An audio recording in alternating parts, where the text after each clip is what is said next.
Imaginez ceci. On vous offre la possibilité d'avoir une mémoire infinie, un accès instantané à toute la connaissance humaine, mais en échange, une partie de votre cerveau se connecte à un serveur externe. Seriez-vous toujours vous-même? Cette question me donne des frissons. Où vous terminez-vous et où commence la machine? Exactement. C'est la grande interrogation que nous allons explorer aujourd'hui. Nous parlons d'implants de tissu cérébral synthétique, une technologie qui, bien que cela ressemble à de la science-fiction, progresse à pas de géant.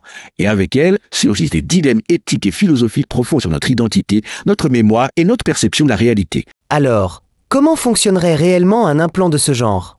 Fondamentalement, nous parlerions d'intégrer des neurones artificiels directement dans notre cerveau. Ces neurones synthétiques pourraient communiquer à la fois avec nos neurones biologiques et avec un serveur externe. Imaginez que vous ayez une connexion directe à une base de données massive, comme un Wikipédia cérébral. Waouh! Accès instantané à n'importe quelle information. Ça a l'air incroyable. Mais qu'en est-il de l'identité? Ne serait-elle pas définie par notre mémoire et nos expériences? C'est là que réside le problème. Si votre mémoire est stockée sur un serveur externe, qui la contrôle? Qui décide quels souvenirs sont accessibles et lesquels ne le sont pas? Si quelqu'un pouvait éditer ou effacer vos souvenirs, seriez-vous toujours la même personne? C'est terrifiant. Ce serait comme si quelqu'un réécrivait votre histoire personnelle. Précisément. Et pas seulement la mémoire. Notre perception de la réalité pourrait également être altérée. Si l'implant pouvait influencer la façon dont nous interprétons l'information sensorielle, nous pourrions commencer à voir le monde différemment. Quelqu'un pourrait-il manipuler ce que nous voyons, entendons et ressentons? En théorie, oui. Si le serveur externe était compromis ou mal programmé, il pourrait alimenter notre cerveau avec des informations fausses ou biaisées. Nous pourrions commencer à voir des conspirations là où il n'y en a pas, ou à ressentir des émotions qui ne sont pas les nôtres. Alors, la ligne entre la réalité et l'illusion deviendrait floue? Exactement.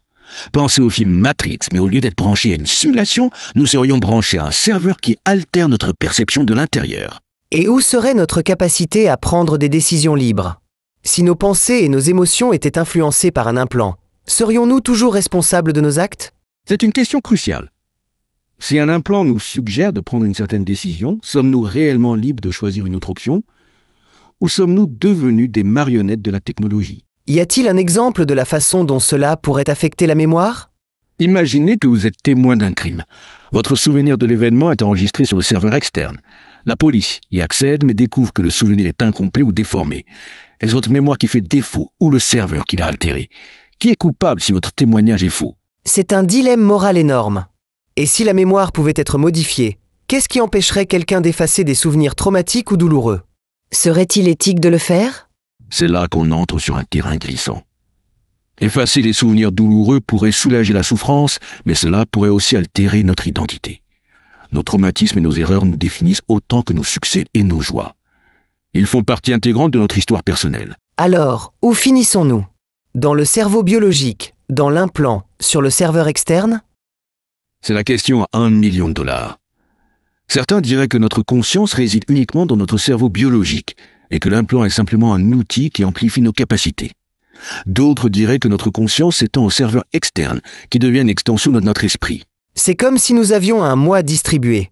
Une partie dans le corps et une autre dans le cloud. Précisément. Et cela soulève des questions sur notre individualité.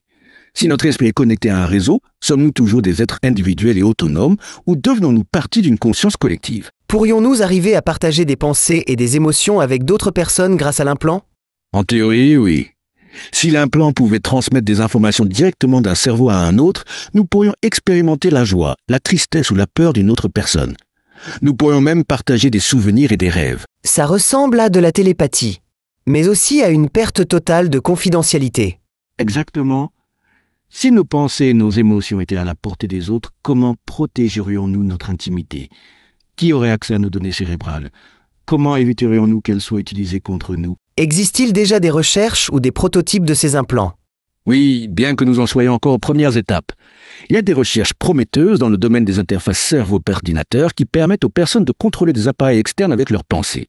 Des implants sont également en cours de développement pour traiter des maladies neurologiques comme la maladie de Parkinson ou la maladie d'Alzheimer.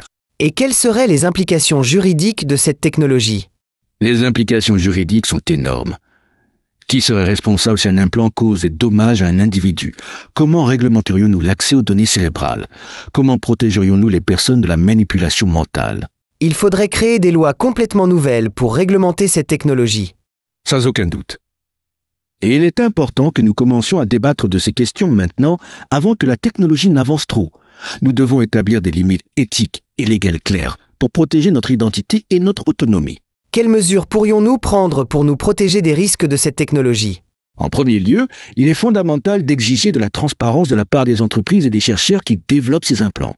Nous devons savoir comment ils fonctionnent, quels risques ils impliquent et comment nos données cérébrales sont protégées. Et quoi d'autre? Il est également important de promouvoir l'éducation et l'alphabétisation numérique. Nous devons comprendre comment fonctionne la technologie afin de pouvoir prendre des décisions éclairées quant à son utilisation. Et bien sûr, nous devons encourager le débat public sur les implications éthiques et sociales de cette technologie.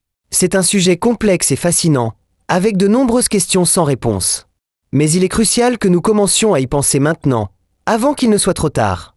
Absolument. L'avenir de notre identité et de notre liberté pourrait en dépendre. Explorateur, qu'en pensez-vous? Oseriez-vous vous faire implanter une puce cérébrale connectée à un serveur externe? Laissez vos commentaires ci-dessous et partagez cette vidéo avec vos amis afin que davantage de personnes se joignent à cette importante conversation. Et si ce sujet vous a plu, n'oubliez pas de vous abonner à la chaîne et d'aimer la vidéo pour que nous puissions continuer à explorer ensemble les limites de la science et de la technologie.